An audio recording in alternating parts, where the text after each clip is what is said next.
మేమెక్కడికి వెళ్ళాము. భారతదేశాన్ని బైబిల్ దేశంగా మారుస్తాం. యేసే లోక రక్షకుడు. భారతదేశానికి కూడా ఆయనే రక్షకుడు. భారతావనికి కుటుంబ విలువలు నేర్పింది రామాయణం. రాజధర్మాలు సామాజిక సంబంధాలు చెప్పింది మహాభారతం. భక్తి మార్గాన్ని చూపించింది భాగవతం. కర్తవ్య బోధ చేస్తుంది భగవద్గీత. ఇందులో మీ యేసెక్కడా? జాతికి జీవం పోసింది తపస్సంపన్నులైన మహర్షులు. మాకు మార్గదర్శనం చేసింది గురువులు. బుద్ధికి పదును పెట్టింది ఈ మట్టిలో పుట్టిన తత్వవేత్తలు. ఇందులో మీ యేసెక్కడా? రాక్షస మోకలు చెలరేగినప్పుడు ఎదురొడ్డి పోరాడింది మహావీరులు. భరతమాత బానిస సంఖ్యలను తెంపింది స్వతంత్ర సమర యోధులు. ఇందులో మీ యేసెక్కడా?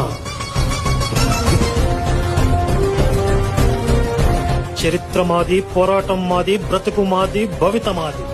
ఇందులో మీ యేసుకి ఎలాంటి సంబంధం లేదు. యేసును ఒక మంచి మనిషిగా గౌరవిస్తాం, కానీ దేవుణ్ణి చేసి మా నెత్తి మీద రుద్దాలని చూస్తే మాత్రం ఆ రోజు యూదులు చేసిందే ఇప్పుడు మేము చేయాలి.